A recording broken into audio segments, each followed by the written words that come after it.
thank you all for coming. We hope to see you next year, and we'll toast for just a second.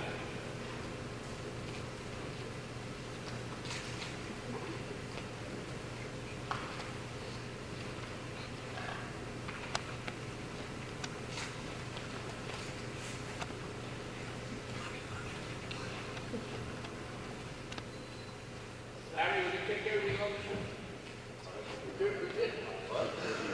He didn't get it. He didn't get it. If you walk by, I'm going to give him one.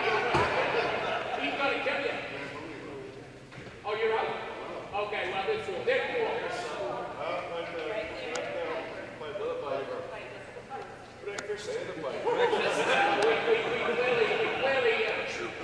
I have a deal with Davey. As long as I don't forget him, he's something.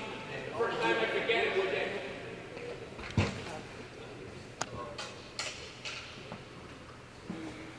Ladies and gentlemen, good curling. Good curling.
Now we got that all fixed up. There's a nice clear picture for you. So this is the Plainville stone headed down. The Plainville folks may have found the ice first because they seem to be getting it a little better. They're going to tap one of those stones out in front and going to see if they can't make it go in. And, of course, that's exactly what has happened. So the rings on the ice have no value. They are just a matter of telling who is closer and who is not quite so close.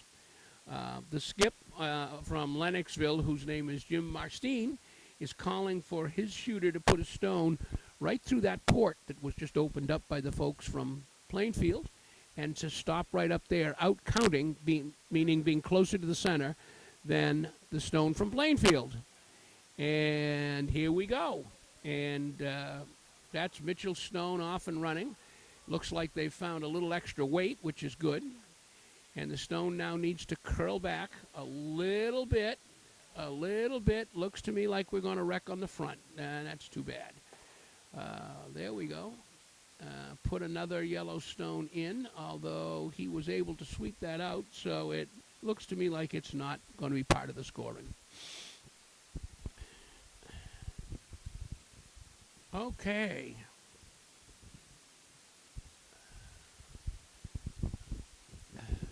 Don Baird is the skip for the Plainfield team, and he's now surveying what he's got, and he's telling the players what's the counting order, and he's trying to get a stone to draw right through and into the button. So he'll put his broom down, they'll throw the stone with a turn, and we'll show you that turn in a little bit, and they'll slide right down that stone in, and if it curls properly, it will curl right into the center of the rink. And the stone is away.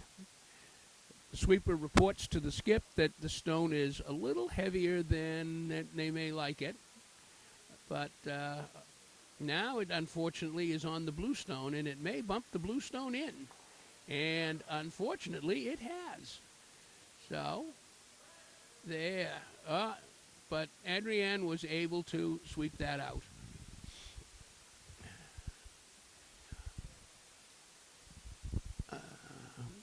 When the stone is delivered, they slide out on the ice, and we'll talk a bit about the shoes, but as they slide, they put a turn either clockwise or counterclockwise on the stone. So, can you tighten or loosen that lens? Can you get more zoom or less zoom? Okay.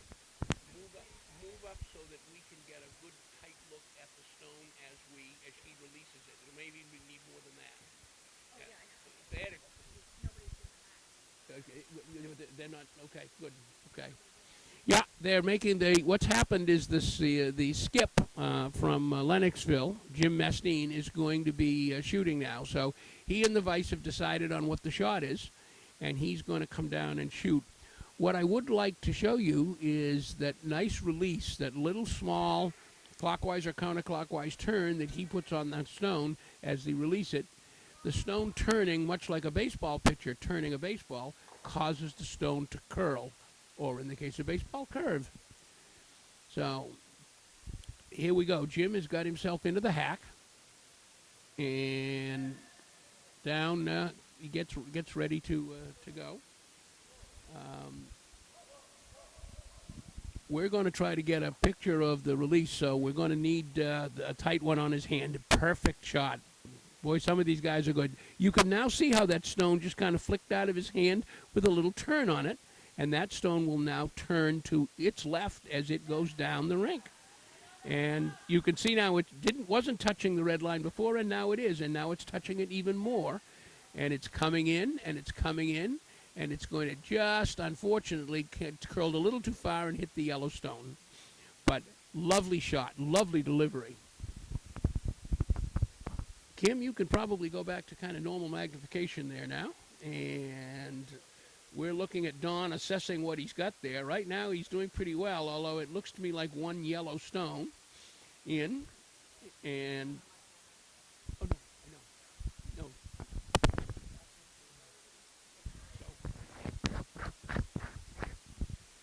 no. Okay, here we go. And we're away.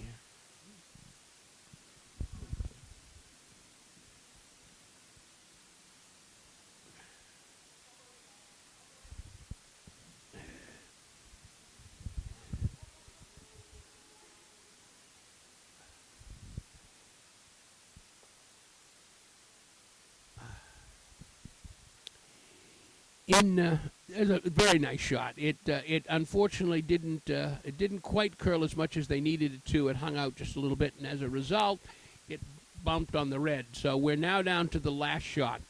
In a curling end, and an end would be perhaps comparable to an inning in baseball, the last stone thrown is obviously a great advantage. So here, by flip of a coin, the Lennoxville team has the last stone, and therefore they are going to have a chance to draw right in there and outscore everybody else. For right now, the yellow stone appears to be scoring. The last stone is called the hammer, and so if Lennoxville scores on this shot, then the hammer will go to Plainfield in the next end. If Plainfield continues to prevail and they score, then the hammer will stay with Lennoxville. I know it sounds a little complicated, but it does seem to level the playing field.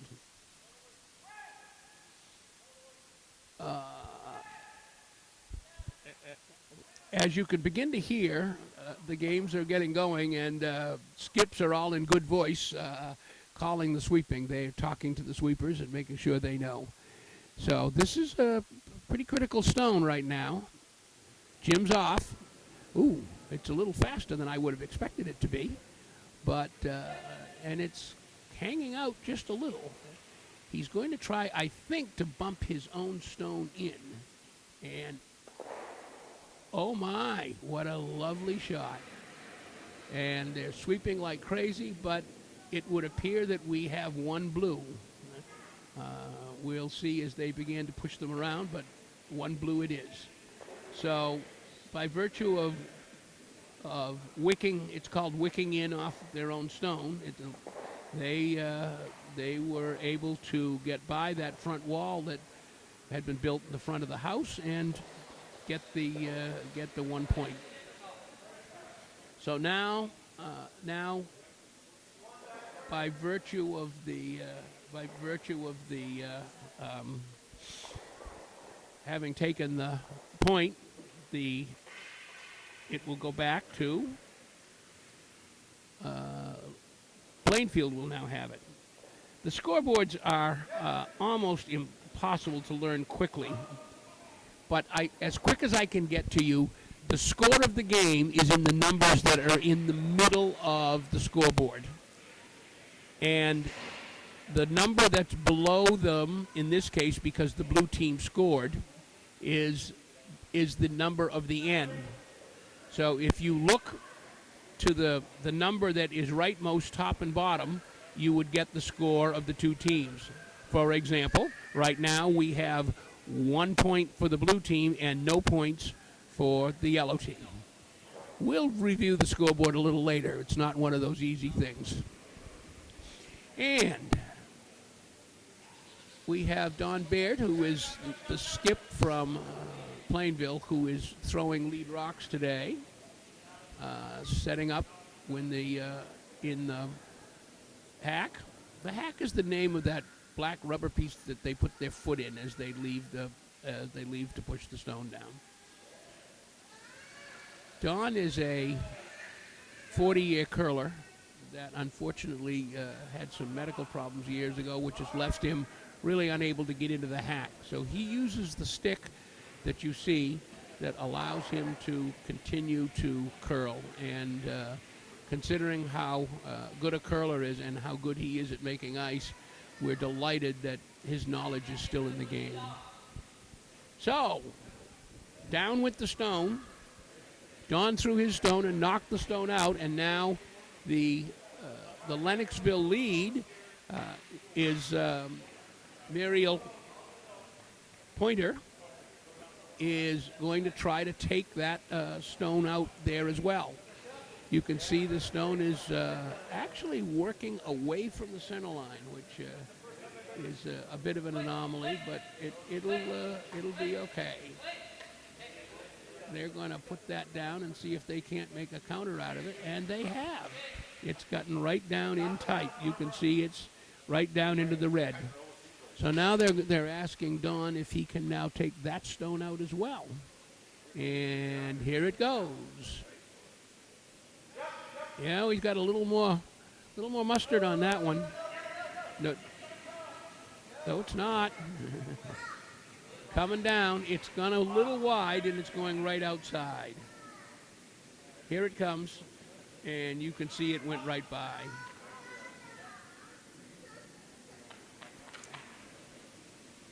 So Don will now make his way down the ice and to skip the rest of the game, and we'll have the second from Lennoxville, who is Luke Perron, and he will be throwing now and see if perhaps they can't take out the Yellowstone.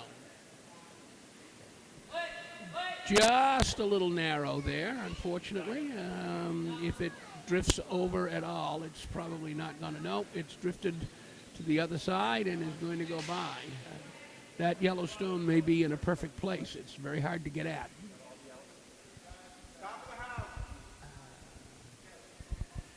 As we look around the arena, we'll let the camera people stay on game two, but there appears to be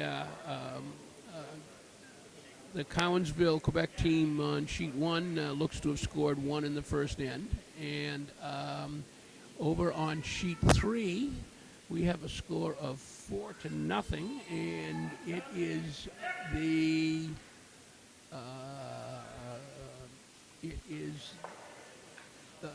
Woodstock 1 who took 4 in the first end. On sheet 4, the game is also 1-0, and it is the Force rank Mount Washington Valley number 4 team that seems to be up 1-0. So here we go back on our feature game, and they're calling for a takeout again to see if they can't. No, he's decided for a guard. He's going to throw a guard down there to see if he can't cover his own stone. And this is going to be a really, really nice shot, I think. We just need to let that run. Just need to let that run. And it should stop out front, hopefully, and will not allow the other team to get in and take out the counting stone, which is down in the red. Well done, guys. Well done. So now Don is going to try to take that stone out of there and see. He'll ask Andrienne to hit that stone. If it's hit exactly right, it will run back into the stone behind it.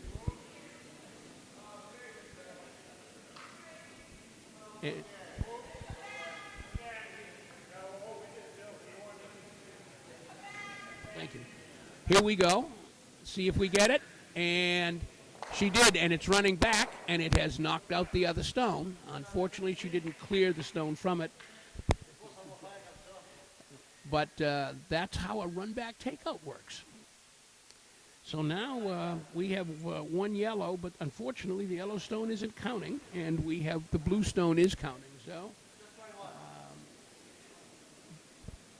Jim is going to try to see if he can't get that stone taken out, and then he'll be sitting in the house with two. Again, he needs to be careful because if he hits it on the stone's right side, it may jam back into his stone and reverse things altogether. But the stone seems to be curling the way we would like. He'd like it to curl. And it may even curl too much. Oh my! Went right by everything. As you perhaps can tell, curling is at best an inexact science. It is a wonderful game. It is a social game where played by ladies and gentlemen who have just come to enjoy each other's company and the camaraderie and the competition. It is wonderful in that regard. If you would like to try curling and you happen to be in the Conway area, next Saturday night, a week from yesterday, we will be having our open house. And you may come down and try curling.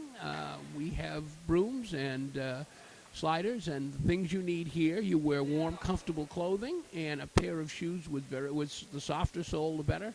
And you will get a chance to curl as well. And if you like it and like to continue, we have places in our club and our leagues for people to come and play. So we'll see you next Saturday to come down and try curling. So we're still trying to get the counters out, each skip trying to get the other one's counter out, and not to less than perfect luck, but we'll see what happens. Here it comes. We're going to get the front one here and the back one, and that spread them out pretty good, with the exception that now he may have pushed in the yellow one to where it is the counter. No, I don't think so. It doesn't appear to.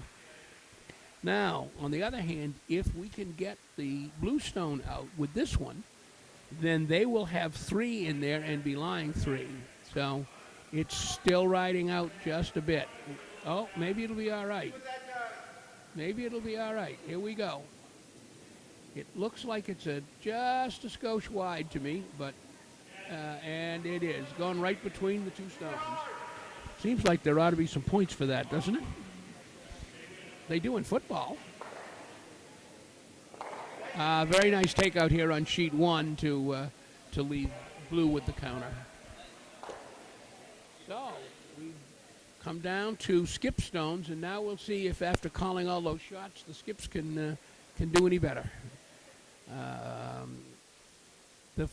Jim Mastine will be the first skip up from Lennoxville, and he will be shooting right at the broom. You can see his vice, who is Mitchell, with the broom right almost beside the stone, and he'll shoot at it and depend upon the curl of the stone to curl it over so it can hit.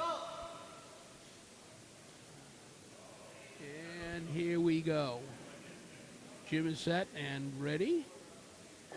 and stone is away. Oh, nicely done. Now it's got a curl. It's got a curl. Here we go. Pop. And a great takeout. And now blue is sitting 2 in that house. And again, we need to remember that the last stone, which we've all said is most important, does belong to the yellow team, to the Plainfield team. So he's setting up so that he does have a one shot at the very end. So now he's going to try to take out the stone that is down inside. If he can stake out and stay there, that will leave him in very good position. It looks a little wide to me. Well, no, maybe not. Maybe we've got it. We'll see. We will see. Just a little tap that took care of that. So, while we have 2 yellow stones in the house, the red stones are out counting the 2 of them. The blue stone is out counting the 2 of them. So the blue stone is still the counter. So we have, this is where the game of chess begins to come into play. Jim is going to try to put a stone in there so that no matter what happens, if yellow takes one of the 2 of his stones out, the other one will still be counter. This is not always easy because curlers will work on hitting the stone out and rolling the shooter into a more advantageous position. So I think you'll see that's what Don will call, depending on whether he's successful or not. If he's not successful, he has a serious problem because... Okay, so he's going to try to take both of those yellow stones out with one shot. Let's see if he's successful. We should see this stone move a little quicker than everything else has, and it is. And it's drifting out the way everything else has. They've figured out the ice. Here we go. There we go. Here we go. Oh. That worked very nicely. He rolled that stone back to the edge, so it is now out counting the stone, the yellow stone. So now Plainfield is left with nothing to do but simply throw their stone on what is called a draw, and they will draw the stone in until it is closer to the center than anyone else's to score a single point. Once again, one of those difficult shots. Here we go. This stone as you'll notice, should be much slower than the previous stone, and it is going much slower. It's coming right down the center line. I don't think it needs much help. I think the weight is just fine. I think you're good. It's carrying. Now we could use a little help. Just a little. Just brush it. Just clean it. And he's going to be just a little long. And it would appear to me that the blue stone in the front is out counting the one in the back, although they're going to look. He really should explain to the two... explain to the folks that they need to get out of the house.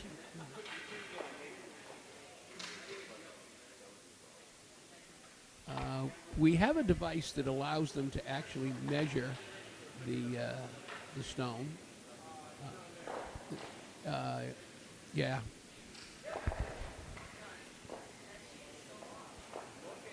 Jim?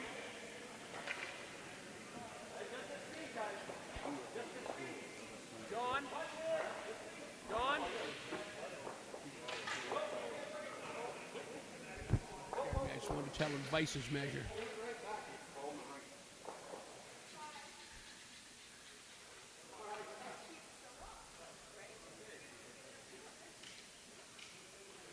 There he goes. What you see here is Jim coming down the ice with the measuring device that will allow them to check uh, the stones to see which one is closer to the center. They will set them up and measure. So there's a hole right in the center of the ice, and you notice he will then swing this around, and he'll slide and sweep this until that just barely touches the stone. And he's now got it just adjusted right. And now they're going to swing this around. Unfortunately, we're not going to be able to see it, but we will know pretty quickly. It looks to me like the Yellowstone is closer, but if they've done this right, they will kick one of those stones into the center so we can tell. It was the blue stone that prevailed. It was the blue stone that prevailed. Somebody is not happy with the center button, but that's what it is. So,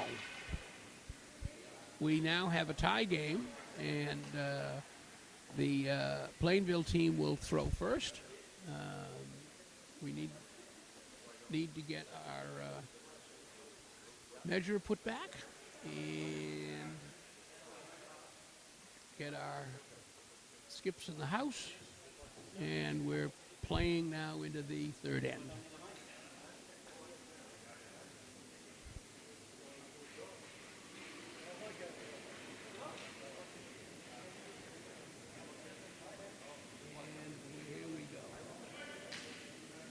Ideally, this stone has been thrown, and it will stop just before it gets to the house. If it stops inside that square box, but before it gets to the house, it is then a protected stone under something called a free guard zone. And it cannot be taken out until the first four stones have been thrown. So if it had gone into the house, that is inside the rings, then it would be fair game and could be shot at and taken out. So now the lead from Lennoxville is going to try the same shot to see if she can get those stones in front of the house, therefore being protected. Skip's call this building a house. They build it up with a plan in mind for how they're going to score later in the game, and hopefully their players will put the stones right where they want them. I'm almost positive that's not where Jim had wanted that stone. Maybe, but I don't think it's likely. So here's Don. Don should be able to get this now. He's got a little better feel for this ice.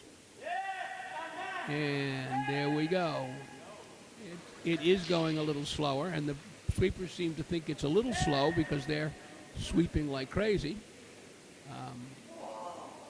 And coming down, and coming down, and coming down, and this is going to be a lovely shot, stopping right in front of the house. What a great shot that was, right in the center. Center line guard, that's called. We can look around the arena again very quickly. I will do that for you. And our stalwarts from Mount Washington Valley are having their hands full with our friends from Woodstock Curling Club in Woodstock, Vermont. The Woodstock's taken the first two ends with a 4-2 and are up by 6. But on the very next sheet over, we have a game with Woodstock and Mount Washington Valley again. And here, the Keith Force team is up by 4-0. So it just depends if the two clubs are playing on the two outside sheets, and in each case, the opposite one is ahead. So Adrienne is playing second for Plainfield, and it's now her turn to throw. So she'll be putting a stone in play now. Dawn, I think, would like another guard out front there, and that's just what she's thrown. It's down to the side, or perhaps he wants her to come around that stone so that it's behind it and on the button. It looks more like a button shot. I don't know that it needs any help, guys, but let's see. Yeah, I guess it does. There it goes. Actually, that's a pretty nice shot. The 4 stones have now been thrown, and therefore the protection is no longer available to those stones. And he's going to try, Jim from Lennoxville is going to try to take those out. This will be a much quicker stone, down the ice a little quicker, and he's going to try to hit the stone that's right on the center line. And you'll see that when we get there. It's coming down. It's doing very well. As a matter of fact, it's drifting out. He may get them both. Well, he got one and pushed the other one in. So now he holds the center line guard. Don, I think, is probably going to try to draw back inside again. And no, he's going to try to bump up the stone there and push it back into the center of the house. This is called a raise. It's raising the counting ability of a stone. It's a little touch shot. There's a little finesse to it, but if she simply hits the broom where he's got it and turns it right, you'll find that, there we go, she got the right handle that time. And it really is not an overly difficult shot. Oh, good speed. Nice speed on that.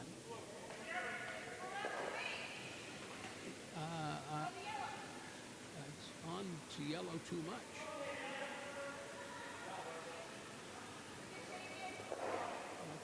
And it will, well, they didn't quite get what they wanted. It was going a little fast out of her hand, but they still are, they've got a counter in there, leaving Jim no choice but to kind of go after it.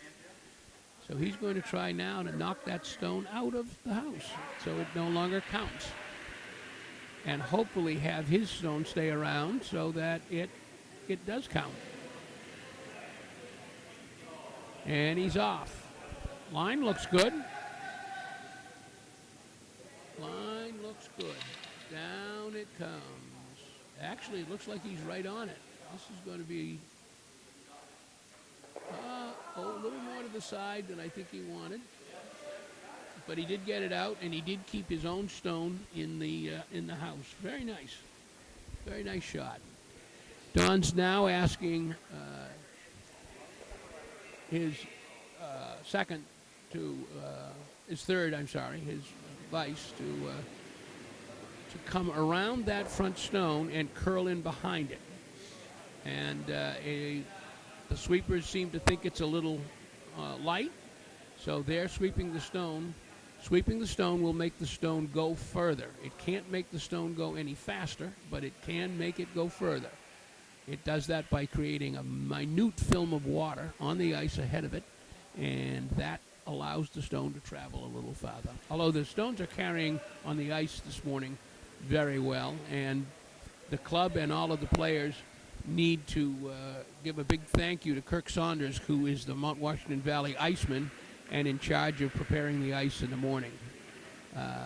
Kirk is actually playing on this ice over on sheet 3, and right now is kind of with his teammates a little behind, but it's early days yet, so we'll see what happens. Actually, there's Mr. Saunders right there in the picture. Thank you, Kim. There in the Mount Washington hat. He is our iceman and has done a superb job all weekend keeping this ice very playable. So, all right. Well, the house here on sheet 2 is still having the same issue, I'm afraid. It's kind of got one little stone there on the outside edge, and I think Don is trying to see if he still can't get something into the center. This one looks a tad heavy to me, but they've been short with the last 2, so I think they're throwing them just a little heavier. And it is curling. It's curling. Now they're sweeping it, and look at it curl right on in. What a beautiful shot that was. Wow. Pulled right in there. From what you're looking at now, folks, there is a long guard out in front of that covering it that you can't see, that's out beyond the blue stone you can see. But it has, in fact, left them with not much to do but follow that stone right in and as best they can and lay up against it. Very nice shot. Here we go. Mitchell Mascio has just released this stone. This looks good, although it may be a little light, but it's curling beautifully, curling right in. All the way, guys, all the way. Sweep it all the way in. Oh, it's just going to be short. That's unfortunate because that stone is now in the way and becomes a guard for the counter. So he's got his counter in there now. Don is now going to block up the other side so that they can't put a counter in closer to the center. You can see that the button is still open. That's the yellow circle right next to his broom.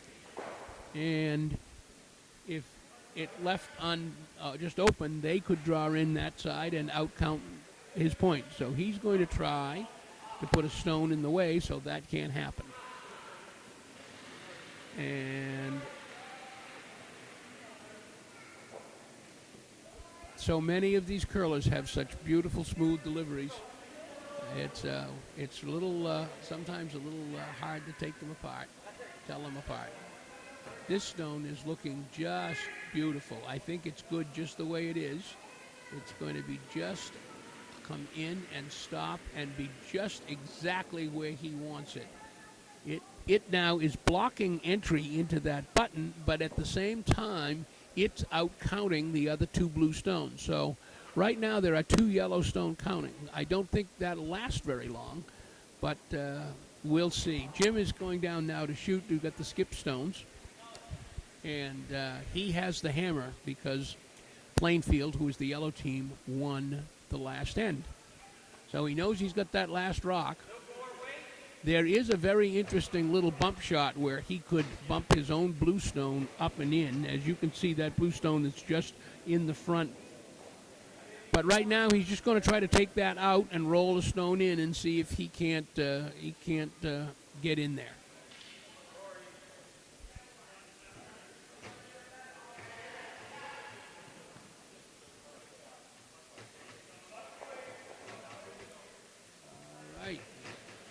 And here we go.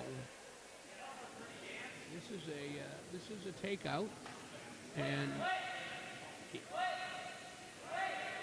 evidently it's actually curling in more than he wants it to, and it's going to crash on his own blue stone in the front.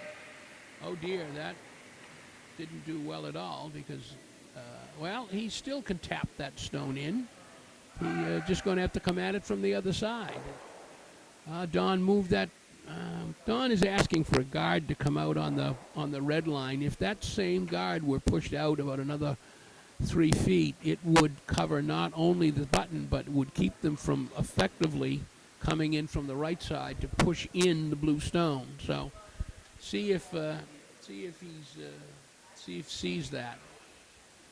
Sometimes you get focusing on making sure that whatever you're looking at is covered, and you don't see some of the other things that are there. But we'll see. This should be this is Mickey throwing the stone, and he's been doing very, very well all day.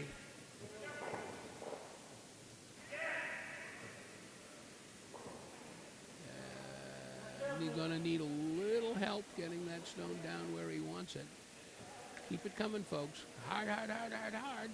Hard, hard, hard, hard, hard. Well, he's effectively blocked the rays, but he has not blocked their ability to get down into the center. And I think Jim is going to try to do that now. This is the hammer. So whatever happens, this is the end. And as it stands before he shoots, we have two yellow stones counting, as you can see from our picture. And so the job for him now is to see if he can cut that to 1. If he can cut that to 1, he will have been successful. So here we go. He's in the hack and about ready to go. Stones away. Up.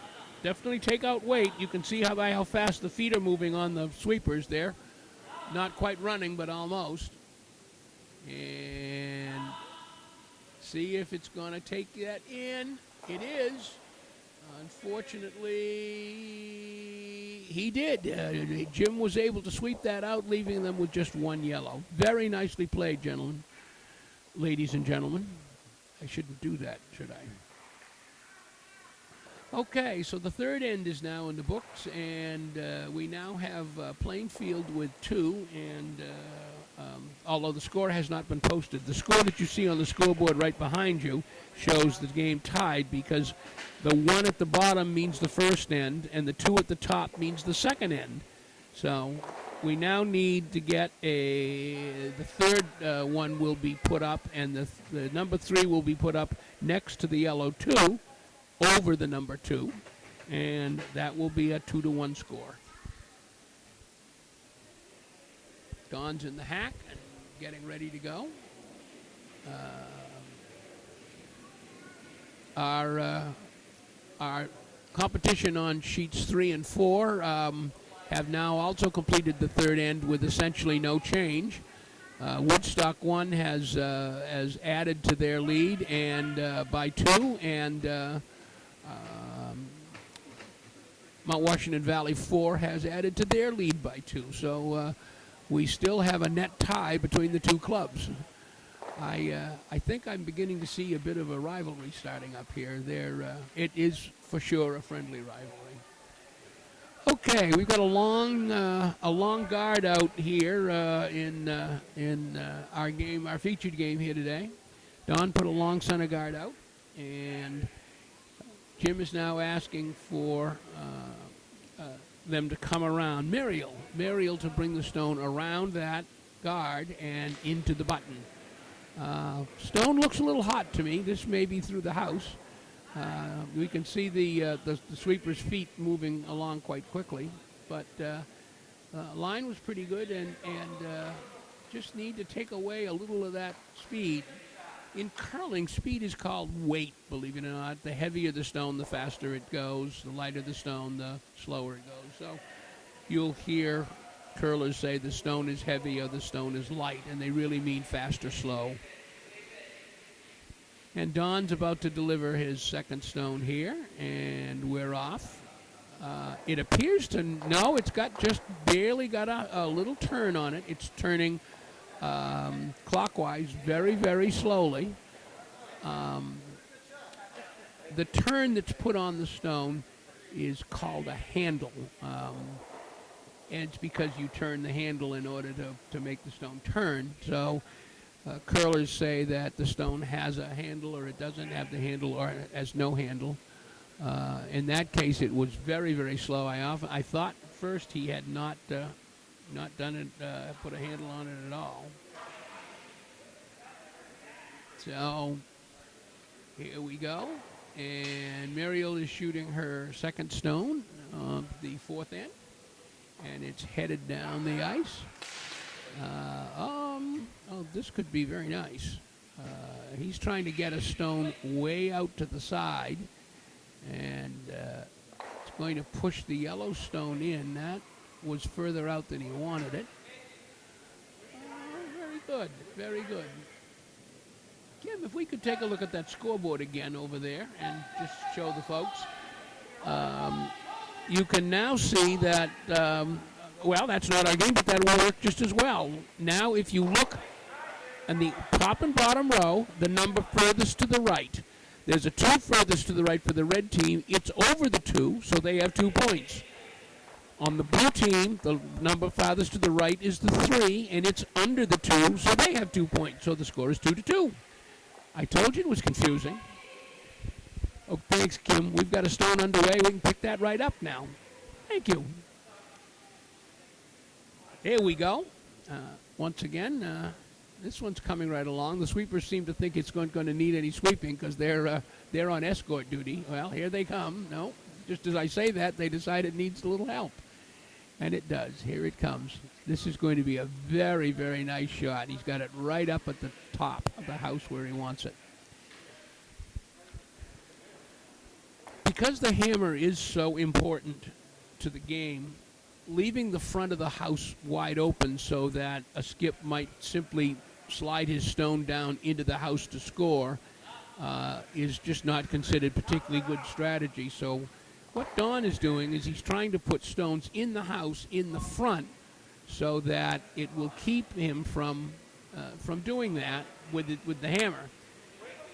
Jim, on the other hand, having the hammer, is trying to keep the front of the house open so that if all else fails at the end, he can simply slide that stone in there and score. So this is the kind of thing that goes on and on all through the match. One skip putting stones in and one skip taking stones out as best they can, one way or the other. This stone, he's asked them to pull down into the house and tuck in behind that yellow stone that's out front. And it's looking really good. The sweepers are sweeping it well. Oh, I think it's moved over too far. They're going to let it push the yellow in, and unfortunately didn't do either. Again, considering that yellow does not have the hammer, this house that he's building is not bad at all. Here, Jim's trying to clear the front of the house. He's asked his vice to take that stone out. It looks to me like it's slid way over to the other side and is not going to get what he wants. But he has hit the counter and pushed it sideways, just not out. Well, now that's going to be hard to tell. I'm guessing from what our camera shows right now that stone is in fact out of the house, but it's very, very difficult to tell with the angles. They'll look very carefully at that if it actually is going to be part of the scoring. So, here we go.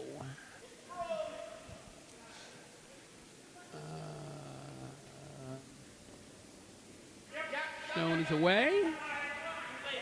Evidently it's drifting back on the other side, and they're getting off in hopes that it will stop before it gets through the house. I'm not quite sure that that's going to happen, and Jim is going to try to help it along. No, it actually stayed. So they've got yellow's counting 2 stones in the blue rings. Jim is still determined he's going to get that one out. So here we'll go. Okay.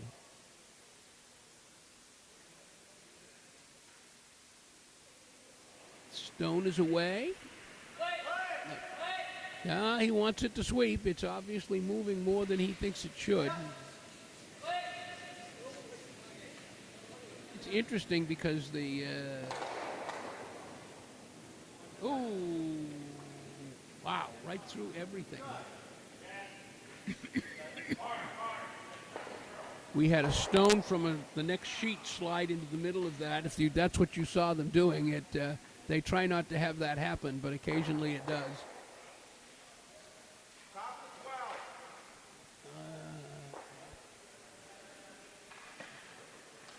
Don is trying to get a stone into the house, get as much stones in front of that house as possible.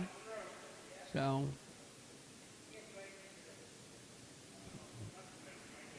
it's sliding off just a little to the right. It may just push that yellow stone in just a little more, and it did.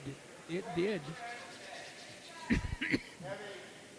Not exactly what they wanted it to do, but, it wasn't all that bad.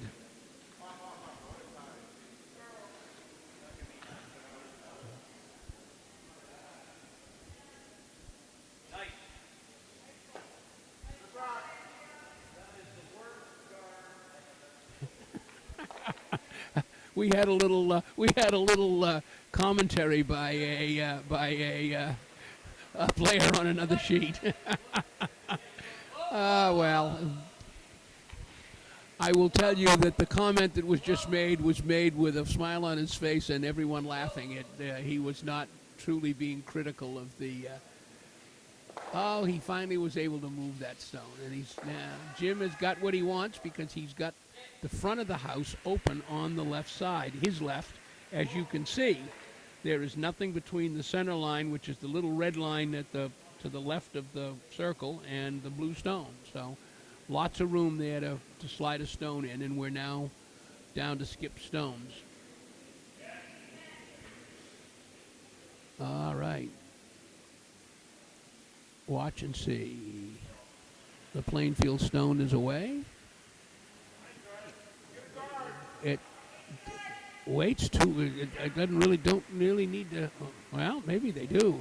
It's curling. That's the problem. They don't want it to curl. It's gonna. Here it goes. No, no, no, no. No need. No need. No need. It's gonna be good. They're gonna take it in too far. Oh, he wanted a biter. He wanted that into the 12. Very nice. Very, very nice. With so much going on, I'm sorry I'm not always watching the skip, so I'm not always sure I know what he wants, and leads for some confusion on the part of yours truly. But we've got quite a house here. We've got a lot of stones in play. We have three yellow stones, all of which are counting.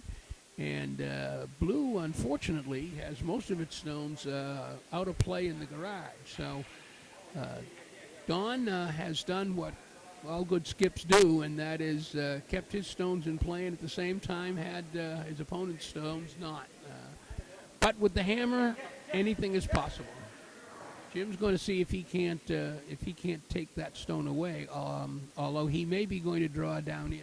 We'll know once he throws the stone as to how much weight he puts on it.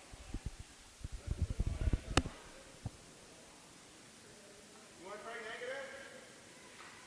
You want to try negative,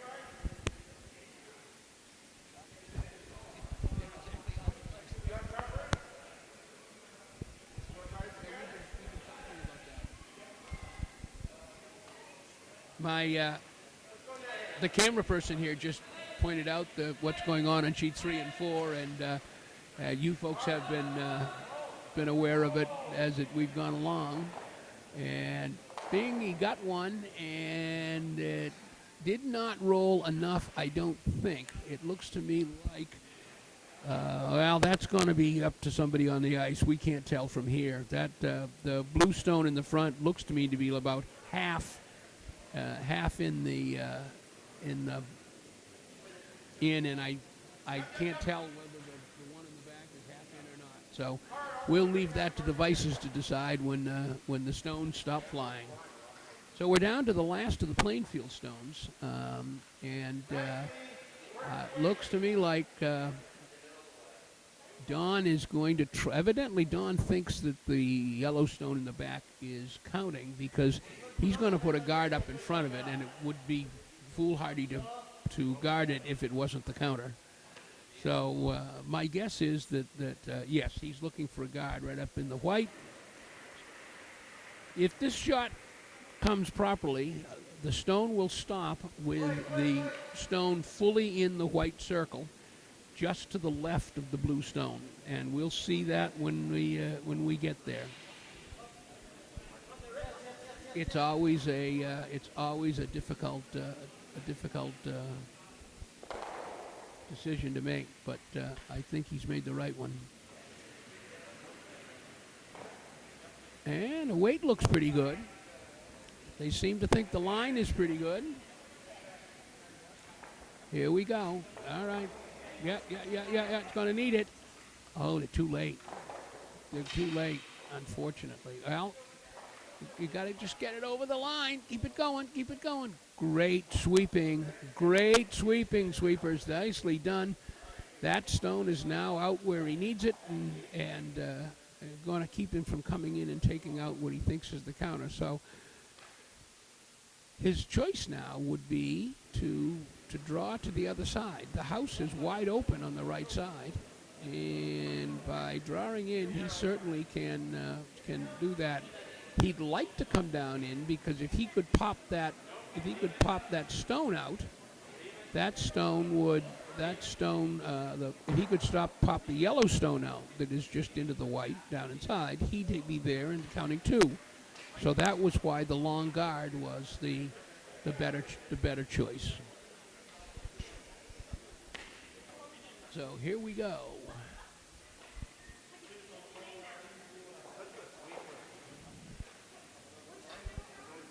Jim's in the hack. He's starting out. This actually is a pivotal point in this game. And, oh my goodness. There is, as we say, plenty of meat on that bone.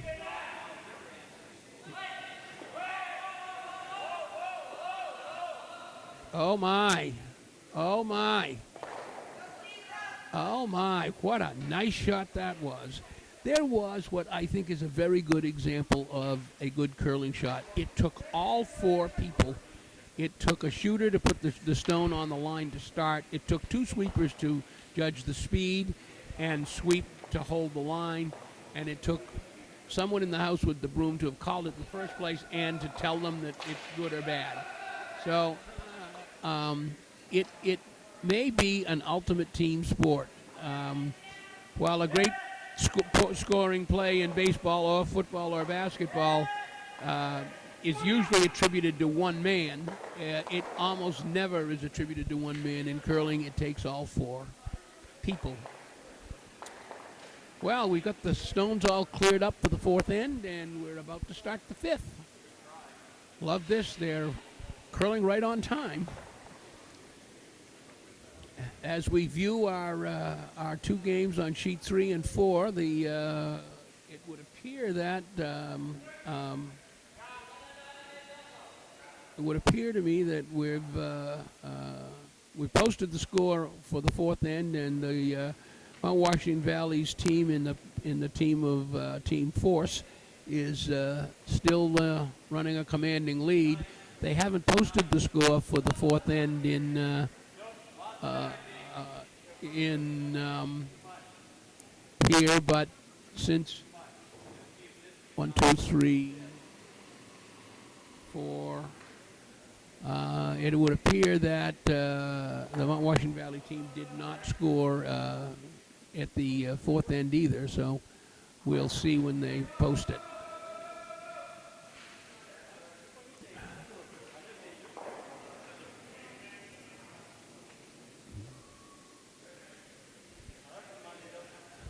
Okay, in our featured game, the Plainfield Stone is on its way down.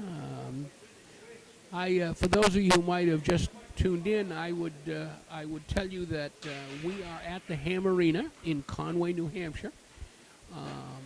We are contesting this weekend the Mount Washington Open Bonspiel. Bonspiel is the curling word for tournament, and the game that we are broadcasting is the championship game from this Bonspiel. The team that wins this game will, in fact, be the Mount Washington Open champions. While that is going on, we have 3 other events named for local mountains. We have the Mount Jefferson event, the Mount Madison event, and the Mount Monroe event. And those 3 are going. Those 3 event finals are going on the sheet at the same time, and so we have a full morning of curling here for everyone.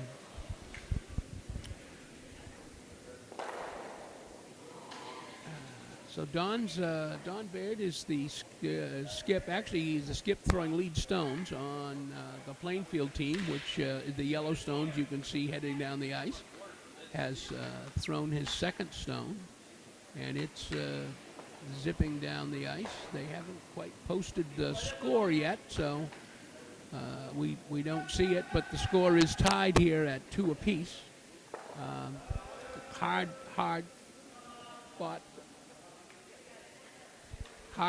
fought battle, and he's Jim, who is the skip for the Lennoxville team, who is Plainfield's opponent, is trying to get a house built. They're trying to get the stones around the circles called a house that will block the yellow team from using their hammer to score. They tried to do that the last time. The yellow team did, and almost succeeded, but a very, very good shot at the very end by the Lennoxville skip snuck in and scored 1.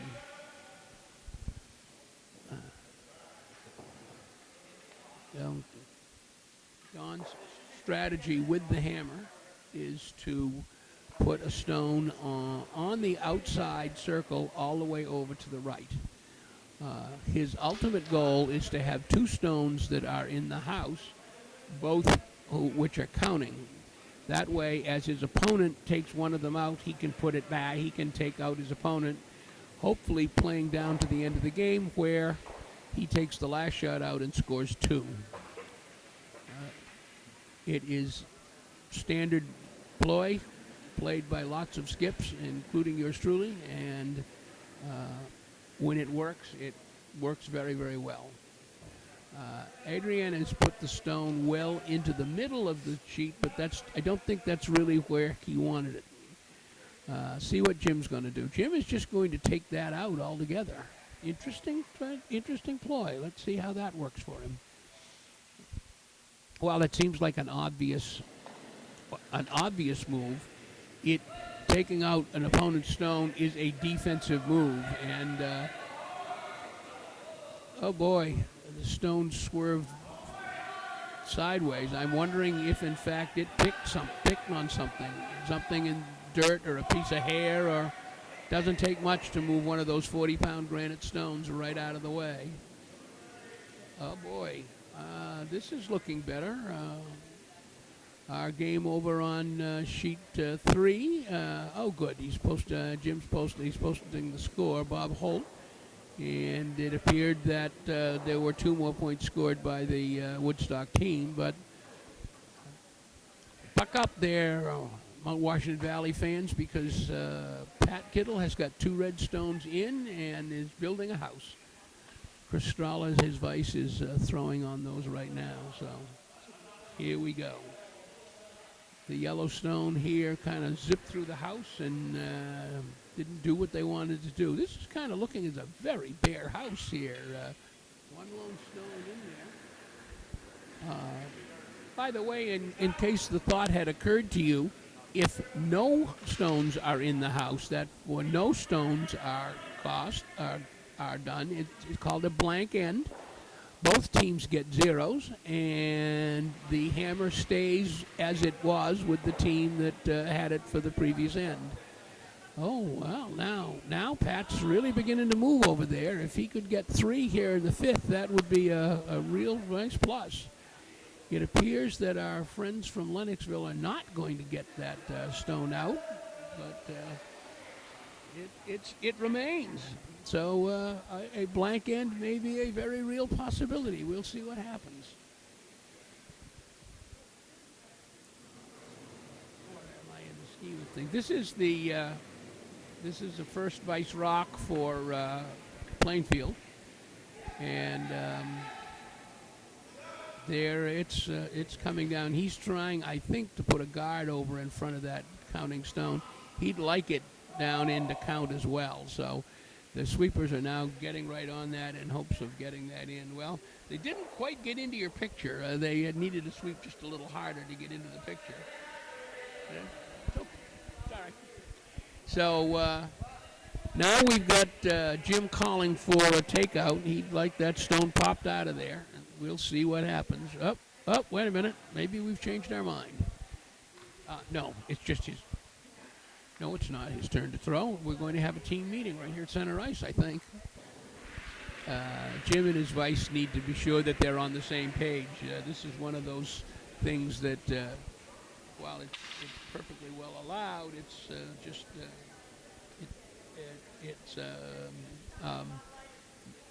necessary sometimes to make sure that everybody knows what's going on. A good thing to do. And they've decided what they're going to do, and each is returning to his respective end of the ice and see if we can't clean up this house, which is very uncluttered to start with after the last end where everything was in the house. So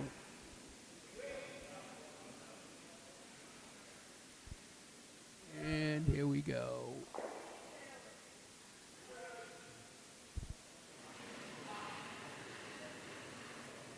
And it's away. No, don't sweep it. It will walk on you. Here we go. May get over just enough to get it. May get over just enough to get it. And just went by. My goodness. Really is a tough house. Don's decided he's tired of them taking a shot at that, so he's going to try to put a guard on it, which is probably a wise thing to do. So, here we go.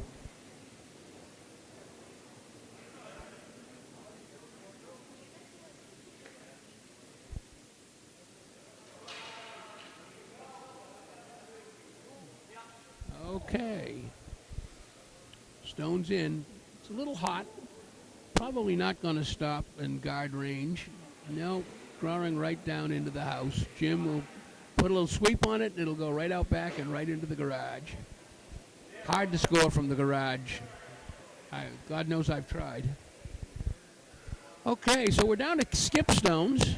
This is why these guys get the big bucks, because they can shoot just the eye out of a needle, perhaps.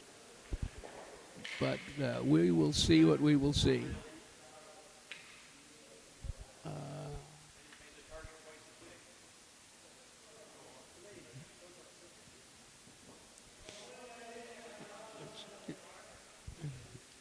Our Quebec friends are mostly French-speaking, and we do curling does sound quite different in French, I assure you. Okay, Jim's in the hack now, and he's about to see if he can't take out this stone where all others have failed. Maybe. This is looking better. It's running straight down the center line. Straight down the center line. He got it. It should stay. The sweepers are holding it. The sweepers are holding it. Bang. Lovely shot. And what has been a yellow stone for the last 10 minutes is now a blue one, and the only one in the house. So Don is now looking to see if he can't do that same act and run it right down the center line and take it out. And let's see, here we come.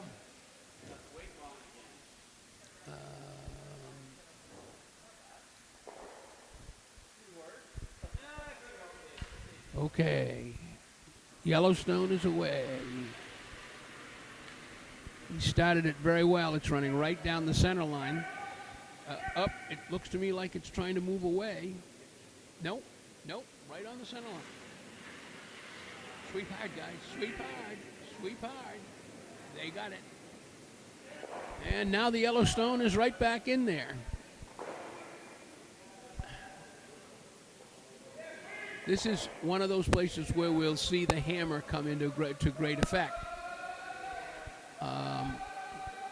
Because they'll be able to take this Yellowstone out with a blue one, and then if the yellow one comes in, then the yellow one will replace it and score a point. Or not. This yelling that you heard in the background was the stalwarts from Mount Washington Valley scoring 3 in the fifth end of the event, and there are, in fact, 1 red stone left to play. So they have the possibility of scoring 4. That would make the world come back much better. Jim has thrown this stone, but it's walking away, unfortunately. That was just absolutely what he did not want to have happen. That now means that all the skip from Plainville needs to do is to score anywhere in the 12-foot house, and he scored a second point. Most skips play out of pure pride and expect this stone to be right on the button.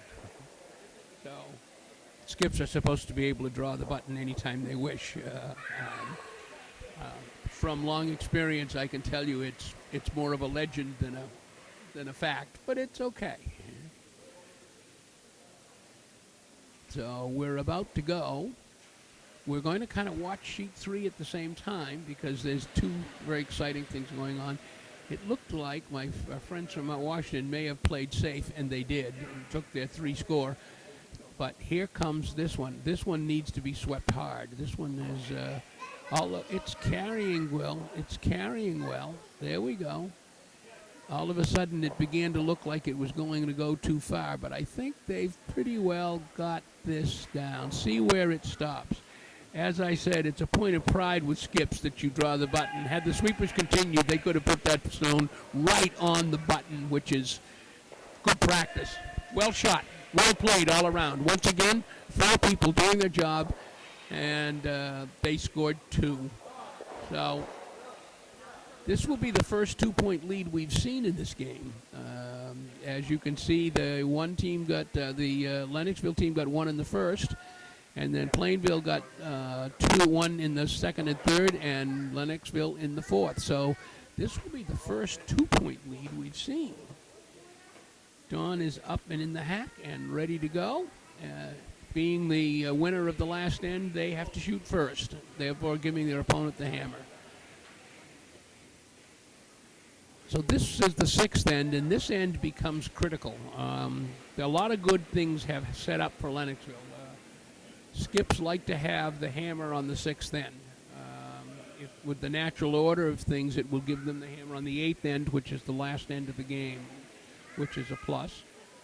So this is not all bad. Being down 2 in the 6th with the hammer is not the world's worst place to be. We'll see. Jim is going to try to play takeout again. The fact that it's in the house, he's going to start playing defensive. I'm not sure I agree with it, but he's going to try to take it out. He's asked Muriel to take the stone out. She is just a tad narrow as she throws the stone. Again, if it were baseball, I'd be saying just a bit inside, but it happens. Muriel is a relatively new curler, and it's always great to see new curlers come into our events to play. If they come and they have a good time, we always see them come back and have a good time another day. We all feel the same way. Here's Don's second stone out of the house today, headed down. He's going to put a couple of bookends up there, I think, would like to do that. Sweepers are going to have to help him out a little bit because I think this one is a little light, but here it comes, and they're doing a great job sweeping that down in. Come on, guys, drag it along, drag it along. Well, nicely done. They got it over the hog line so that it will stay in play. So, very nice. So now he's asking Muriel to try to slide a stone down into the house and behind that yellow stone. See if she can do a nice little draw for him. And she's off. She is again narrow, I'm afraid. As a matter of fact, I think she's on the yellow stone. So, no, it's swinging further than that. It's going to swing by and go down outside. So we'll see what happens. Oh, my. Well, on the 5th end over on sheet 4, the team from our friends from Woodstock have scored a point. So it's now 7-1 in favor of Mount Washington Valley. And in the 5th end, Mount Washington Valley scored 3 points on the 3rd sheet. So those are beginning to look a little more like curling scores. So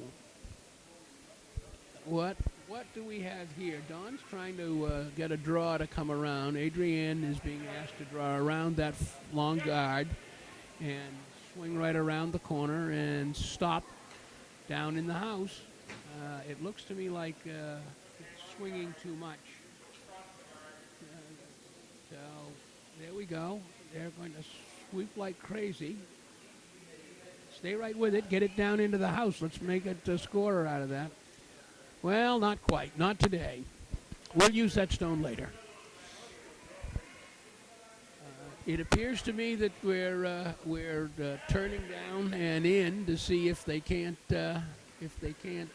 again draw a stone. Oh, maybe not. Maybe he's gone back to a takeout. It's fast enough so that it might. It's sweeping and swinging out. It's swinging out. Is he on it? No, it's going to just be inside. Came right across the button. It is a fickle game, curling.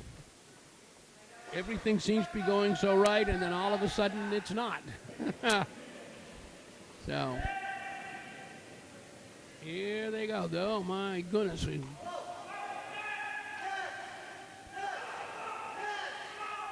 Adrienne is going to try another draw, I think, although it's pretty hot.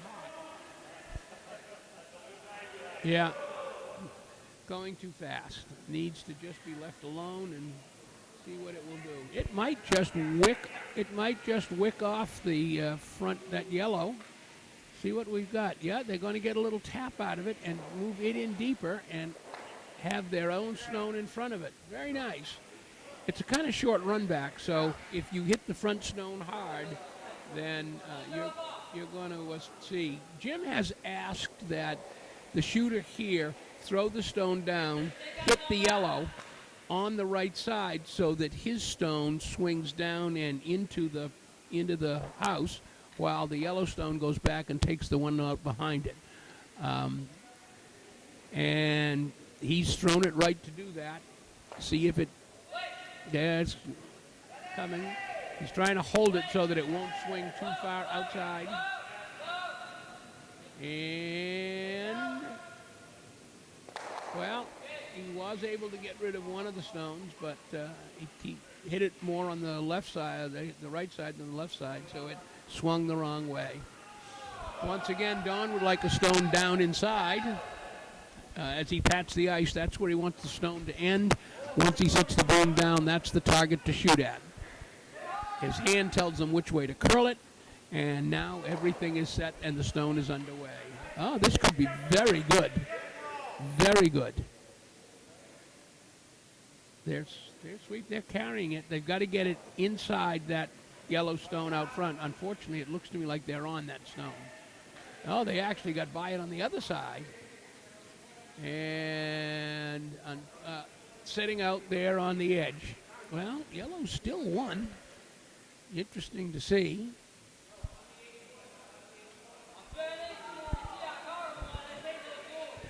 Here we go.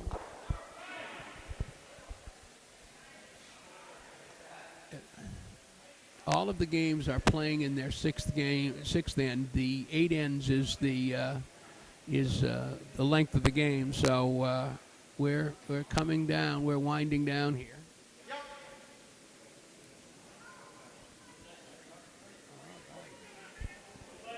Once again, we have our friends from Lennoxville who aren't quite sure what they want to do with that house, and I would concur. It just does not look like the kind of thing I'd like to confront.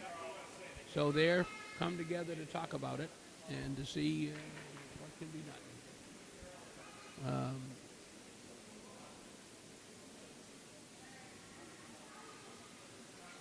Okay, decision's been made. Everybody agrees? Or if they don't, the skip told them what they were going to do, one or the other. So here we come. This should be... Okay, so what he wants to do is he wants to hit that front blue stone, drive it back into the yellow, and see if he can get another stone in the house.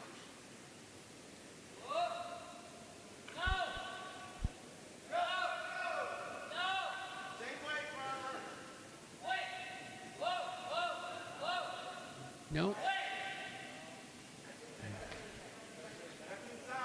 Oh, not the shot that he wanted. I think he picked his own stone off and left the yellow one there.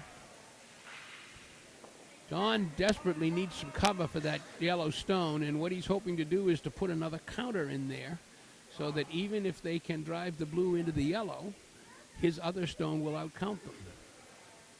So here's the other side of that chess game that's going down there between these two very good curlers. And the weight looks right, and the line looks pretty good, and we may have what he needs. Here it goes. Oh, he's going to get a little wick off his own blue? No? Well, okay. That would be the other possibility, because now it's going to be very hard to get a stone on top of the blue one and drive it back into the yellow. Whether you can get at the yellow from the inside, we really can't tell from here, but interesting. So it looks like he's going to try to clear that yellow out from in front. Yeah, okay. He'd like to.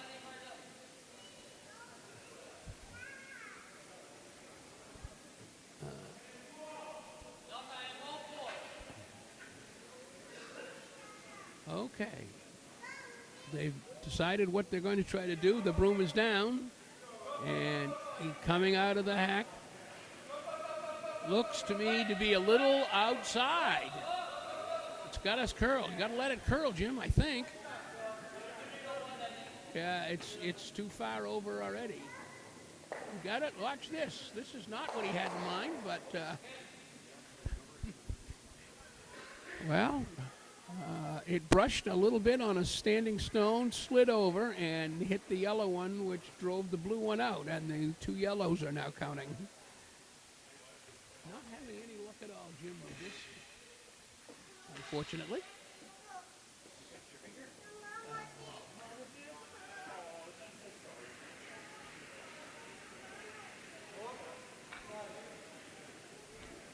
Well, now we have a draw. He's going to try the draw, I think, from the other side. See if he can't get a stone in there. Again, what he'd really like to do is to be able to have two stones, make them fight with the two of them, split the house open. A score of 2 on this end by the yellow team will pretty well put this game out of reach. I know it's only the 6th end and it only looks like 4 points, but the fact of the matter is the games it would get out of hand very quickly, and this is going to be a very, very nice shot. Very nice shot. If it's not too heavy, no, it looks to me like it's going to be just fine. Just fine. In front of the tee line, nothing behind. Now, that was, I don't think that's quite what they had in mind, but we'll see. They're talking about hitting the yellow stone that's sitting right in there near the center and rolling the shooter to the right after it hits behind the yellow stone, so to make it hard to hit out. So it's right on the center line. The center line has been a little fussy all weekend, so we'll see what happens here. And Good throw. there we go.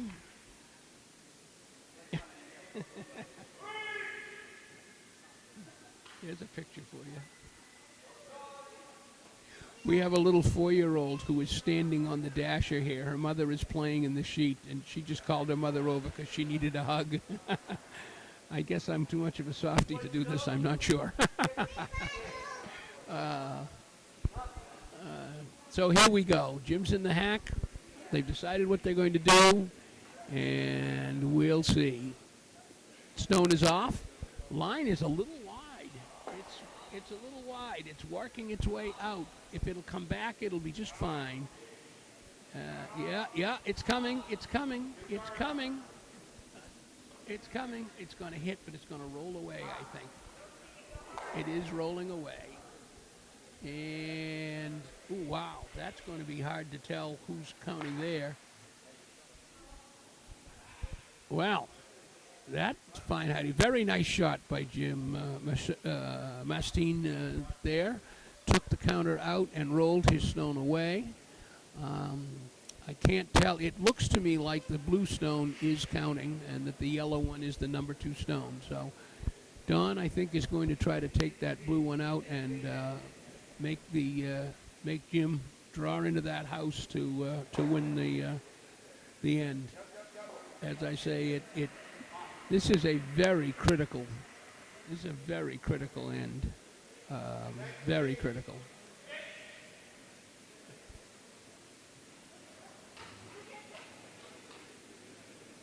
All right.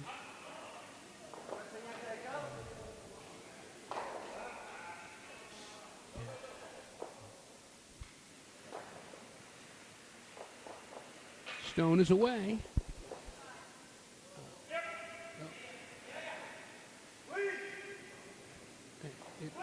holding. It's beginning to curl out. They got to get it by that outside yellow stone, and don't think they're going to. No, you don't think you wanted that there because that just blocked up the shot in there. So now Jim's job is to take the hammer and draw it down right down into the house. All he needs to do is to touch on the red, and he's got 2, and this game will be again tied. Such is the swings, the ebb and flow of a curling match. 1 minute you look like you're going to run away with the game, and the next minute it's just going to be tied again.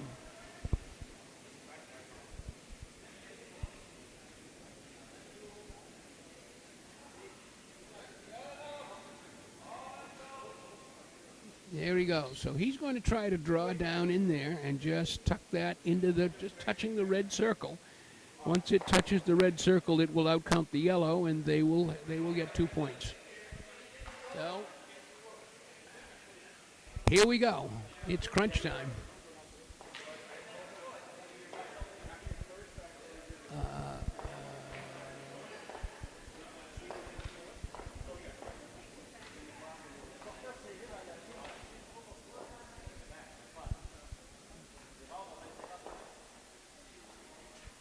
Okay. Stone's off. Oh, wow. Seems a little hot to me.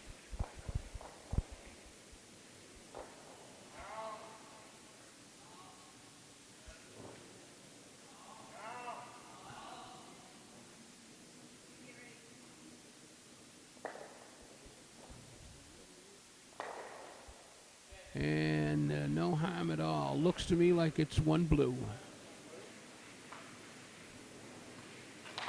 Yeah, they've decided on 1 blue.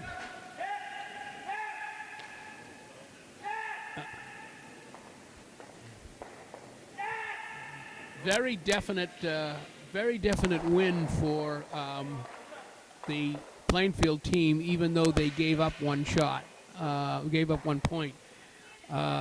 This means that they now have gotten the hammer back in the 7th, but with a 1 stone lead. So if they can add to that lead in the 8th, that probably can put this game to the point where it'd be very hard to win. Meanwhile, we played on sheet 3, where Woodstock 1 has taken another point. They're playing in their 7th end now. Looks to me like that game is pretty close to being in hand. On sheet 4,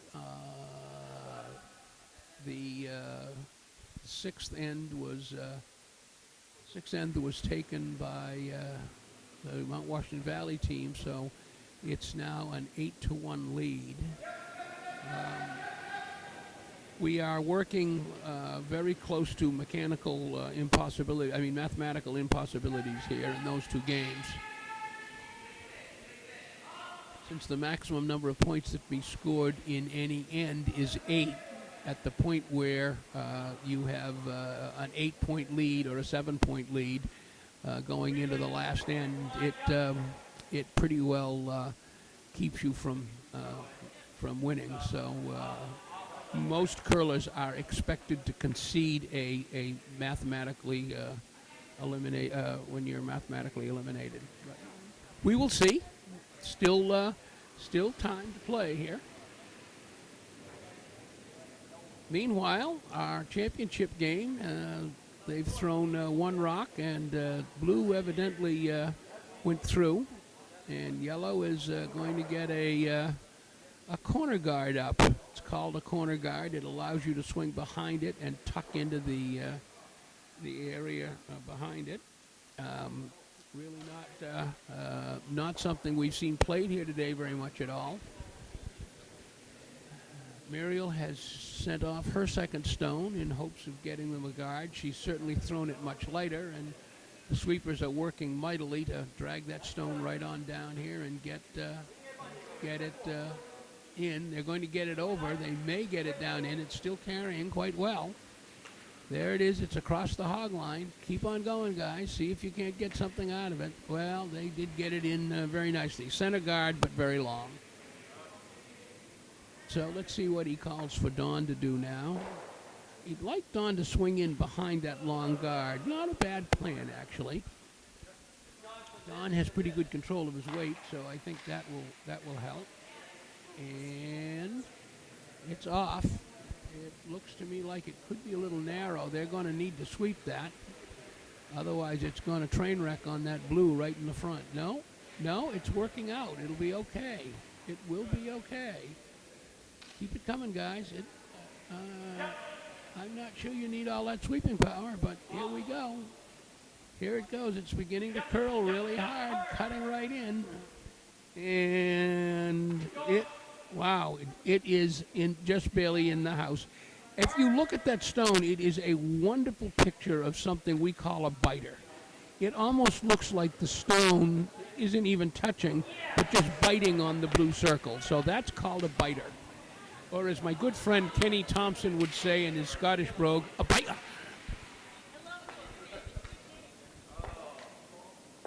And they're going to try to take that biter and run it right out of the building, which they successful doing. While we talked briefly about something called the free guard zone, which means that the stone cannot be taken out. Once the stone touches the house, even as a biter, then it no longer is afforded the protection of the free guard zone. So that's why that stone could be taken out. Well, Adrienne is being asked to draw around the one blue in the front to draw her into the house. Dawn has faith that she can get that in here. Actually, so do I. Adrienne's been coming to our Bonspiel for a couple of years now, and very, very good curler. Here it comes. Here it goes. Here it goes. Keep sweeping, guys. Keep sweeping. Keep sweeping. Keep sweeping. Right into the 4-foot circle. Very nicely done. Very nicely done. Good job, sweepers. Good job, shooter. Everyone does a good job, and the shot's a good shot. Okay, so the plan now is to take that out. Let's keep the game going. Let's just get rid of that stone, and that's exactly what they've got in mind. Here we go. Whoops, it must have been a little, it's a little narrow. It's actually on the, on the blue stone. It swung over too far to go back. In French, the word for sweep is not sweep, but they say go, which is allez, and as he was hollering, allez, allez, as the stone went down the sheet. The skip looked up and went, yeah, right. You know, this may not be a bad place to watch a game from. I get to see things I don't usually see. Here we go. This one's a little heavier than the last time, and it may be that they're going to try to bump that a little bit, but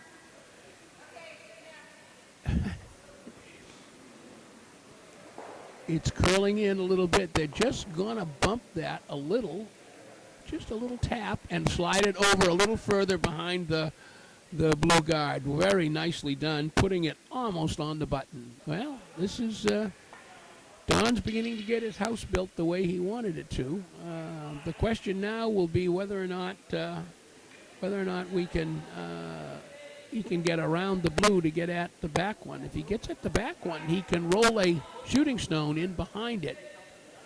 But instead, he's going to try to just push that front stone back, the one at the front edge. And we haven't really talked much about the brooms this weekend. These are all devices that were made for curlings. We no longer use the old corn brooms, but here it goes, coming down. Boy, a lot of weight on that stone. And the only problem with being a lot of weight is that stones that have a lot of weight on them don't tend to curl as much. And this stone is going to go right between the two yellows. My goodness, I didn't think there was room to get a stone through there. Look at that. Well, and because that stone was a little faster than its predecessor, it actually went straighter and went right through where he wanted it to go. Don's now asking for them to put a guard up on the top of that circle, the front side of the 12-foot circle, the blue circle. And this looks like, to me, like this may have done just what he wants it to. It may be a little deeper than he wants, but it's slowing down, and it will start to curl. I don't think you want to do anything to it, sweepers. You just kind of want to walk along there. As I pointed out to somebody yesterday, Calvin Coolidge was right. Sometimes nothing is the right thing to do. So, now he's got his guards up and 2 counters in, and this could almost be the end of this game. And again, I've heard this said, but you heard me say this before, but Don has built a very good house, and it's going to create some problems. Jim, I think, is going to try to run back. He's hoping to hit that yellow stone right on the nose and run it straight back and clean out one of those back stones. And he certainly has the weight for it, although it's working out just a little bit. Nope, it's going to go down too far, and it is going to wick off that, and my goodness, look at what it did do. In the sport of curling, ladies and gentlemen, that is called Plan B, although there may not have been any letter for it at all. I don't think they were looking for that, but they will take it. Don's now faced with having to scramble because his nice 2 counters sitting right in there are just not there any longer. He thinks that his guy can get at him. If he can get at him and push that blue stone out, they'll be pretty much back in command again, but it's not easy. That's narrow. It's working its way out. It's working its way out. I don't think it's working its way out far enough, but, it is. It is. Well, and I didn't think he was going to he could swing in there enough. He might even be better off to pull that guard out of the front of the house. The yellow guard gone would have given him a chance, I think, to get in on the blue, and it would have forced Jim to put a guard up, and you usually don't score with guards, so it would have made him play defensively. But he chose to try to go in and get it instead. We'll see what happens. Jim's going to try to put a stone in on the other side.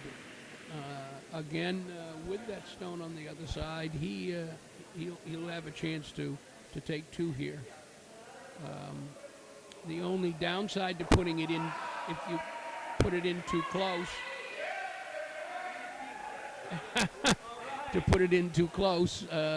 then the run back is always there, and you need to be careful of that. The burst of applause and laughter that you heard was as the Woodstock team put a second stone in the house and is now lying 2 against Team Force. It will be interesting to see what we've got here. This is also over on sheet 3. We've got a skip stone that's coming down and in, and he's looking to get it into the red circle, because if he does, he will score 1 and stop the team from Woodstock from scoring 2. Unfortunately, it's heavy, and it's going to go right through the house. So, and this unfortunately leaves 2 points for blue sitting there, and with 1 stone left and the hammer left. So Bob scores 2. That will make the game 13-3, and will clearly be a mathematical elimination. We'll see what they do. Yeah, Don is looking for a nice draw in by the gentleman who's throwing his 4th rock. They do have the hammer on this end, so that may well be a plus for them. This is going to be a very tight shot. If he can actually get this in there, it's going to be a really good. And He's on the line is good. It's just they've got to keep it from running in at all. It's there. It's there. Let it work. Let it work. Oh, it's too hot. It's not going to slow down in time. It will go right over the spot where he wanted it to stop, but unfortunately, it's going to go right through the house. Well, we have he has one stone left, so he probably has a good chance here. So we're coming. Kim, let's pick up Pat's last stone, can we? This would be, I'm going to switch over to the game between Mount Washington Valley and Woodstock 1. Woodstock 1 is the defending champion, and this last stone by the Mount Washington team is critical. If Pat can't get that stone in to out-count both of those stones, the game will be 13-3, which means that there would be no way for Mount Washington to win. So here we go. I know I'm taking you away from the game we were watching, but I thought I would. This one was critical. Pat Stone is away, and well thrown. Let's see what he's got. He's lighter this time. Can he get in? Where's the center line? I don't think so. I'm not quite sure what he's trying to do. But it's coming down, and it unfortunately cracked on the front. Well, that pretty well looks like we've finished that game. They may play out another end, but with 2 points scored, the best they could do was 8. They'll still come up short. So, very good. Going back to our feature game, the complexion has changed dramatically while we were away. The Blue Stones now have 3 stones in the house, of all things, and they're, they have 3 in the house, and this is now the skip stone for draw to keep this from them getting 3. You'll remember he practiced throwing a shot by which they swept it right down into the red, just 2 ends ago. So now that, while it was unnecessary then to get it that close, this is the same shot, except if he doesn't get it that close on this one, they will give up 3 points. And it looks pretty good. It may need some help. I'm thinking it's a little slower than it ought to be. They're getting on it now. They're going to try to stretch it. You got to go hard. Go hard. Go hard. Keep sweeping. Sweep. No, it's not going to make it. It's going to come up short. They probably needed to be on that stone well before center ice. And unfortunately, this is going to put the blue team up by 1 with 1 end to play. And as I suspected might happen, our number 3 sheet game has been conceded by Team Kittle, and they're cleaning off and moving the rocks off the ice as this was the end of the game. And we'd surely like everybody else to get going here, because so that we can get cleaned up and get out of here ourselves. So we're in the 7th end here on sheet 1 and the 8th end everywhere else. That's good timing, not bad at all. So what have we got there? Oh, they scored 2, so they're actually down. It's 8-3. And with 2 blue stones in the house, let's see what happens here.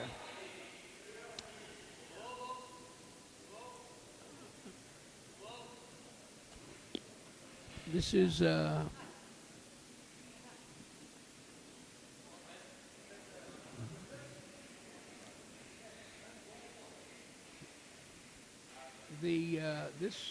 this stone, this game, our feature game, is now in a in a spot of bother, as my English friends would say, for the Plainfield team.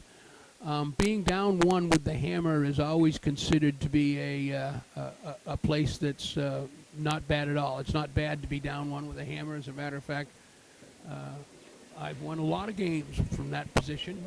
But down two, even with the hammer, is a bit more than I think is easily doable. So basically, they're putting the stones in the house. Unfortunately, will just allow him to pick those stones off. We have a real barn burner going on sheet one, where we've got Rutland and Rutland Rocks from Rutland, Vermont, and Cowanville Curling Club from Quebec going. There, the blue team is up by one, but 4 red stones are in the house. And so our Rutland friends are trying to really put a whammy on this one. Now we've got Red Rocks in the house on sheet 4. We've still got a stone in the house. There, you got the yellow one there, and he's going to try to split the house. Have Don put another stone down in there. That's better. Yes, they still think it's light.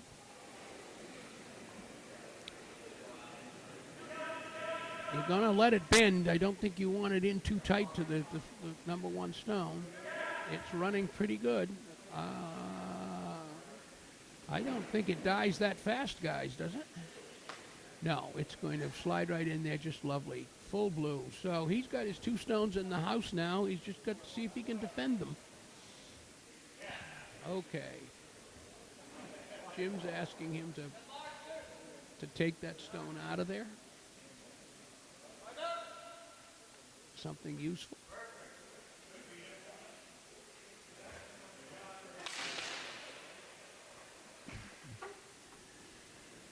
And the stone's away.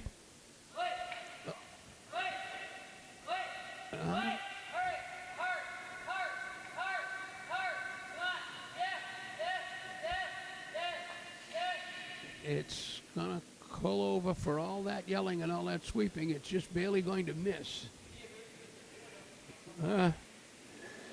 That's what curling sounds like. Well, Don's got his tie. He's now going for the win. He's going to put a stone out on the wing and see if he can't make him, see if he can score 3 in the last end to win this match. This has been a terrific curling game, ladies and gentlemen. I hope you've enjoyed it. This is 2 good teams who've played well all weekend, who are, now down to just a very few stones to determining what's going to happen. There we go. Adrian has thrown this very well. It's beginning to walk out. It's holding right there in the center. My goodness. It's actually going to go the other way. They're going to just split those a little bit. There you go. There you go. There you go. Little white. That's it. Get it back. Well, he's got 3 in. It's not quite where he wanted them, but they're there. Okay. Jim is going to try to take out this stone. The one that's the counter there in the middle. He's standing right beside it, pointing right at it. And the stone is away. Looks narrow to me. Looks a lot narrow. Now, it's coming out, though. Maybe he knew what he is.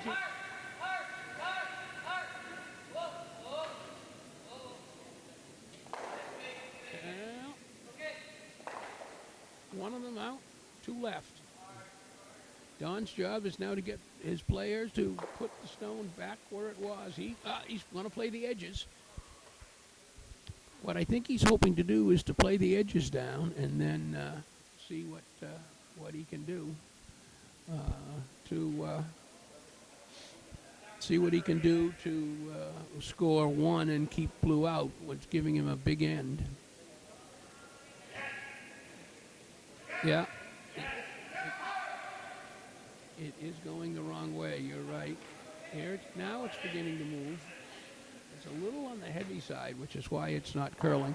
The ice today is very, very weight sensitive. Not necessarily a bad thing. What a great shot. Laid it right there on the button. Not a bad shot at all. Make him go after it. He seems to be doing that.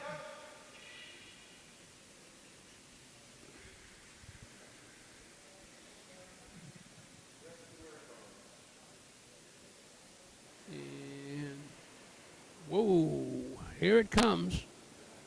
We need to tell him there's a 55-mile-an-hour speed limit here in town.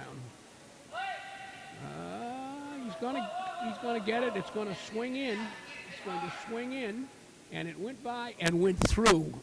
Now, I would not have said you could have got a stone through that too. And actually, these guys are doing pretty well at that. They've now done it at both ends, I think. Okay. Don is now looking to get a fourth stone out on the edge. So,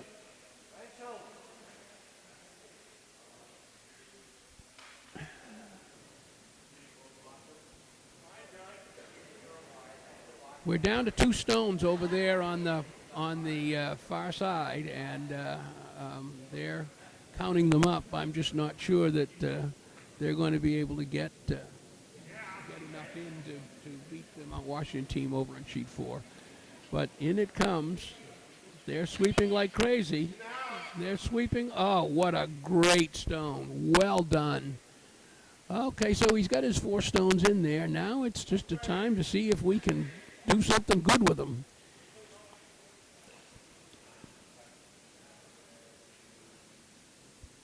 Ideally now, if Jim were to take and to freeze his stone against the center yellow stone, it would be very hard to get it out, and it would give them 1, but 1 is not going to win the game. So this should be maybe a freeze against the center yellow. Actually, a freeze against either that one or the one in the back. Either one of those freezes would give you the same result. With only 3 yellow stones left.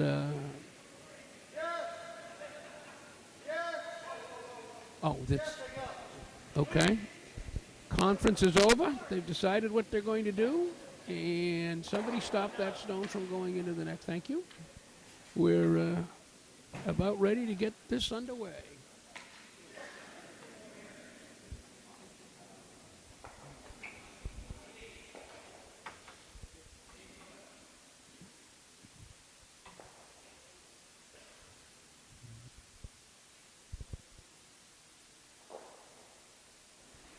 Stone is away. Well, that's not a freeze, ladies and gentlemen. That will be very fortunate if it's not a whiff. And Olay. No, we're still at it. He's still got 4 stones in the house. This is getting to be a calamity of riches. He's not quite sure what to do with them. Put them somewhere where they won't get in the way. I'm a little surprised he doesn't try to freeze against that himself, which would leave him 2 and would give him a tie.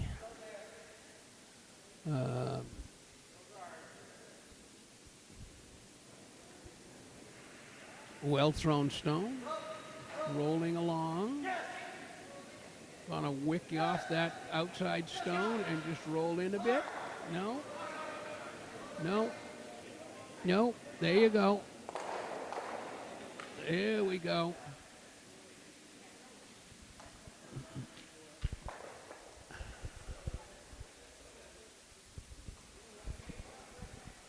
Well, once again, our friends from Lennoxville are left with a very hard problem.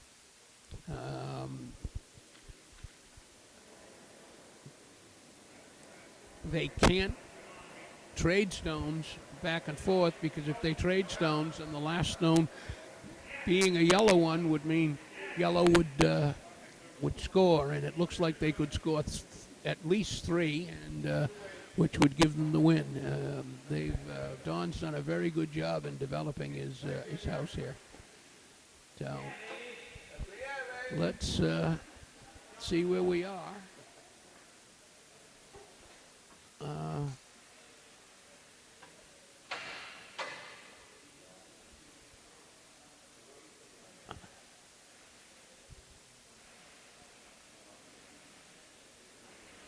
I'm a little perplexed what's going on over here because we have one red stone left to go, and it looks to me like no matter what happens, the red team can't lose.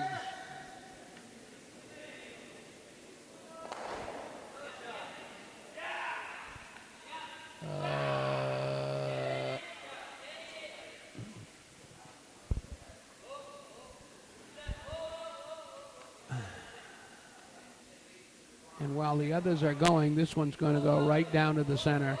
He's looking for the freeze. He's looking for the freeze. Oh, what a lovely shot that is. This is going to require a surgical takeout. He's got to get that stone out of there without getting any of his own stones out. And that was just a lovely, lovely shot.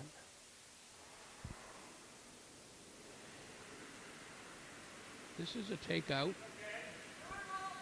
and it looks to me like it's going to go outside just the way they want it to.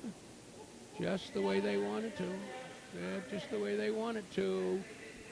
Oh, that was not what he had in mind.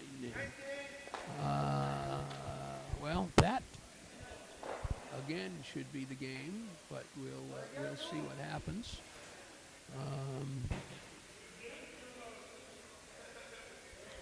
So the Mount Washington Valley has prevailed over on sheet 4 to win that game, and we can see that was a score of 8.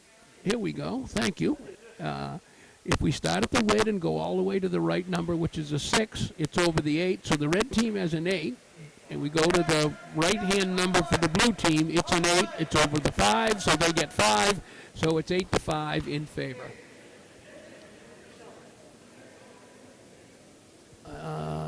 And the blue team is about to see if they can't tuck the coup de grace on this. They're sweeping like crazy, trying to see if they can't get that through. It looks very light to me.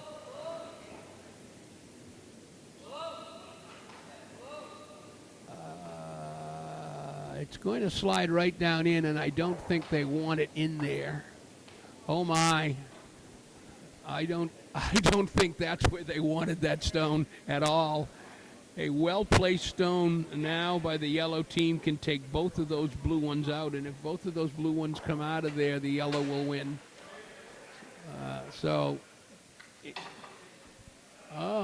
This is the way you'd like curling matches to end, where the stone is your own hands and you actually have a chance to win. This will be a very interesting shot, a very interesting shot.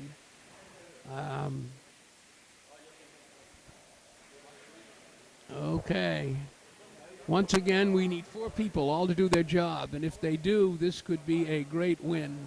I'm actually looking back into the warm room, and there's people up against the glass watching this shot, because clearly it's one of those things that is going to be the win for the championship for the weekend. And here we go.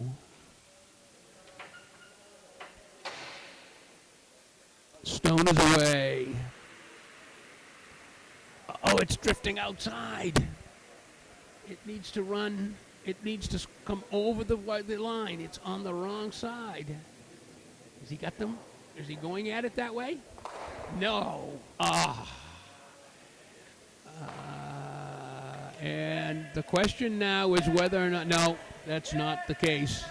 The blue stone is... the blue stone may be either 1 or 2, but in either case, it doesn't make any difference.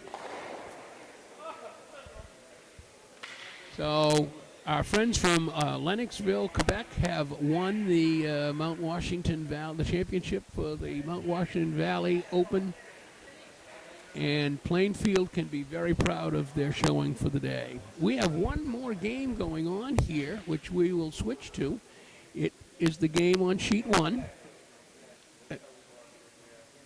And we're going to, we only have a couple of stones left. We only have 2 stones, so we can probably cover it with the moving camera here. Actually, there's 3, but and it's probably a game that really is over, and they just don't know it. Quite honestly, we have. Oh no, I guess there is still a mathematical possibility for them to win. So, Rutland now needs to be able to take that red stone out and be able to score 4, and that is mathematically possible. But this stone has to stay.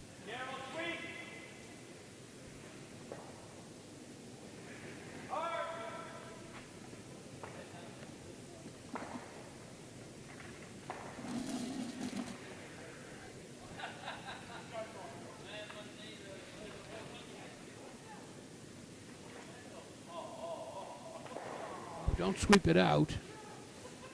Well, going to be very difficult now. He's got 3 blue. Mathematically, he's not eliminated. Should this red stone take any one of those stones out, the game is over.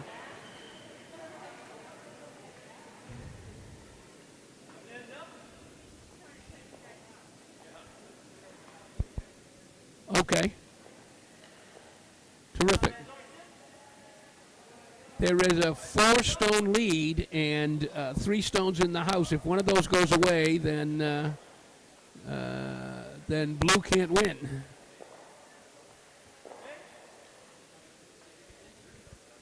Okay.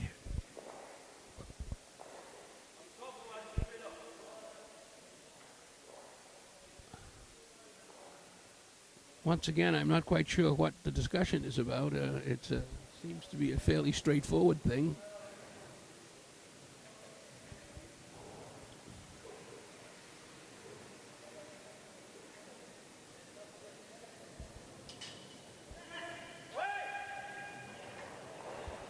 Well, what they would not like to do is to... that's okay. You're all right, guys. You're all right. Well, you're all right. You got them. Game's over.